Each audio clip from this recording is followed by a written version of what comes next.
여러분 반갑습니다. 차제국입니다.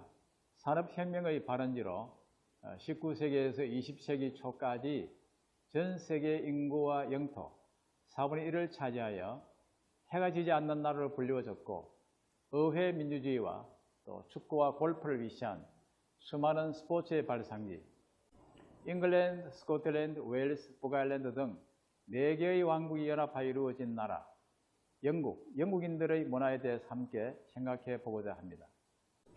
영국 사람 하면 흔히 신사라고 불리워집니다. 청교도 정신에 기초한 매너는 영국인들을 이해하는 기본 틀이라고 할 수 있습니다.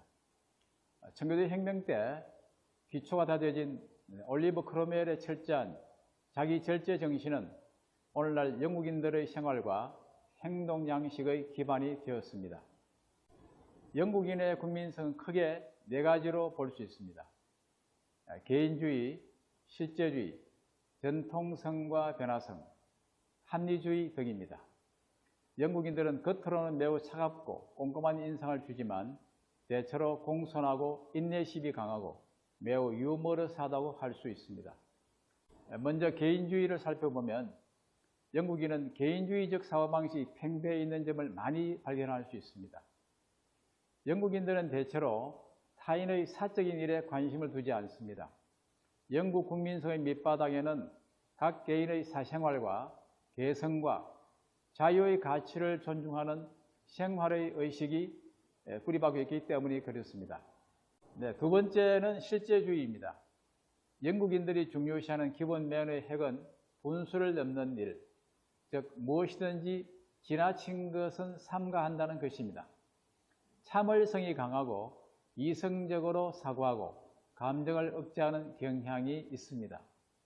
어려움이나 위험에 처했을 때 불평하거나 감정을 나타내지 않는다는 의미의 영어로 stiff upper lip이라는 말이 있습니다. 이 말은 경직된 윗입술, 다시 말해서 북받치는 감정을 힘껏 참다라는 표현이 영국인의 기질을 대변한다고 할 수 있습니다. 세 번째는 전통성과 변화성입니다.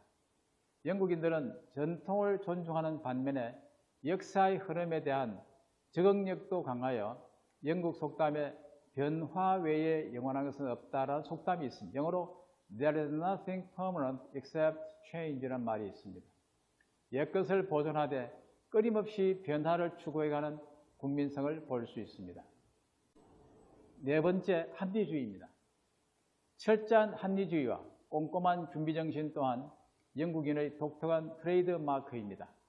맑은 날에도 의뢰의 우산을 들고 다님으로써 만약의 경우 비가 올 때를 대비하는 영국 신사의 모습에는 인간에게 벌어질 수 있는 돌연적 상황에 치밀하게 대비하는 영국인의 상식적인 사고방식이 담겨져 있습니다.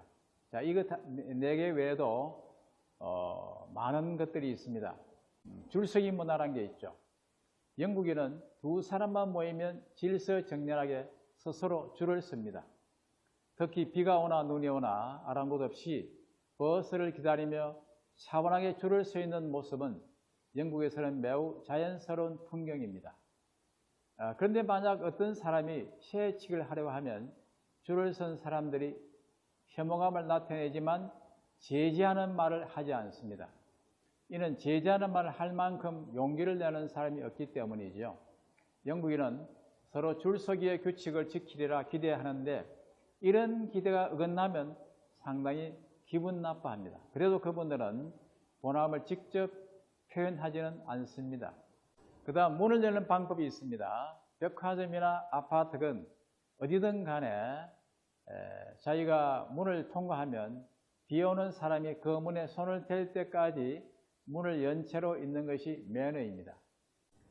따라서 뒷사람의 코앞에서 도어가 닫히는 것은 위험하며 신뢰가 됩니다. 그 다음 교통문화입니다. 영국의 교통은 얼핏 보면 무질서해 보이지만 사람 우선주의 교통문화 덕분에 사고율이 선진국 중에서 최저입니다. 영국의 교통문화 가운데 가장 독특한 시스템이 있다면 roundabout입니다. 우리나라에서는 흔히 로타리라고 불려지기도 합니다. 라운드어바웃에서는 먼저 진입한 차량이 우선권을 가집니다. 그래서 늦게 진입한 차량은 무조건 먼저 진입한 차가 지나갈 때까지 양보하며 기다려야 합니다. 그 외에도 신호 대기 중인 앞차가 녹색 신호등으로 바뀌어도 모르고 있으면 뒤에 있는 차의 운전자는 앞차가 알아서 움직이기를 기다려줍니다. 그래도 안 되면 당신이 신호에 유의하라는 뜻으로 거의 사과하는 듯이 아주 약한 경적을 울려줍니다. 자, 그 다음 예의 규칙입니다. 영국인들의 예의를 보려면 런던의 붐비는 지하철역에 가보면 알 수 있습니다. 런던 지하철을 통과하는 수천 명의 사람들이 말 한마디 없이 계단과 에스컬레이터를 오르내리고 만원 열차에서 내리고 타고 오는 모습을 볼 수 있습니다. 아무리 붐벼도 한 사람도 밀지 않고 조용히 기차를 타고 누군가와 살짝 부딪히거나 뜻하지 않게 다른 사람 가까이 가게 되면 항상 사과를 합니다. 예의 가운데 소극적인 공손함 규칙이 있습니다.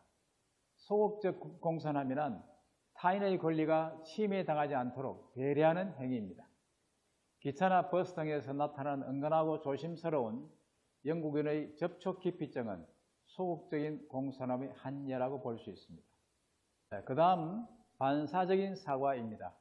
영국인들은 남의 실수로 충돌할 경우에도 반사적으로 죄송합니다라고 반응을 보입니다. 어떤 사람에게 밀려서 하수구에 굴러 들어가면서도 사과하는 사람이 영국인이다라고 할 정도입니다. 발을 밟혔을 때도 밟힌 사람이 먼저 사과합니다. 영국인의 사과는 단순한 조건 반사일 뿐 결코 정말 죄책감에 기인한 행동은 아닙니다. 사과가 거의 습관처럼 기계적으로 튀어나와서 심지어는 문이나 기둥 같은 물체에 부딪혔을 때조차도 죄송합니다라고 할 정도입니다. 대다수 영국인들은 쇼핑카트, 또 의자, 나무, 길거리 표지판 등에 부딪혔을 때 흔히 사과를 한다고 시인했습니다. 조사에 의하면 영국인들은 죄송합니다라는 말을 하루에 8번 내지 많은 경우는 20번쯤 한다고 합니다. 그 다음에 please와 thank유의 규칙이 있습니다. please, 영국인들은 하루 평균 13번 정도 please란 말, 부탁합니다라는 말 하고 감사합니다, thank유란 말을 한다고 합니다. 그런 조사가 나와 있습니다. 예를 들면 버스 승차권을 기사에게 살 때 거의 모든 영국인들은 부탁합니다라는 말을 하였고 모든 버스 기사는 감사합니다라고 말합니다. 승객이 목적지에서 버스를 내릴 때 기사에게 고맙다는 인사를 합니다. 이러한 규칙은 거의 모든 경우에 적용이 되고 있습니다. 영국은 세계의 수많은 국가들 중에서 가장 개성이 있고 또 독특한 문화를 가진 곳 중 하나라고 할 수 있습니다. 과거와 현재가 조화를 이루며 공존하는 나라, 보수적이면서 진보적이고 강한 듯 하면서 자신을 절제하고 억제하는 양면성을 지닌 나라입니다. 내성적인 것 같으면서 축구장에서는 흥분하고 또 조용하게 정원 가꾸기를 좋아하면서도 해외여행을 즐기는 사람들입니다. 그리고 상대방을 배려하고 존중하는 나라입니다. 문화는 관습, 가치관, 종교, 사상, 언어 등 삶의 모든 것을 의미합니다. 좋은 문화는 삶의 질을 더욱 풍성하고 윤택하게 만들어줍니다. 영국 문화를 통해서 우리가 갖지 못한 좋은 점은 본받고 더 나은 우리나라의 문화를 발전시켜 나가고 성도로서의 품위 있는 삶을 실천하기를 희망해 봅니다. 감사합니다.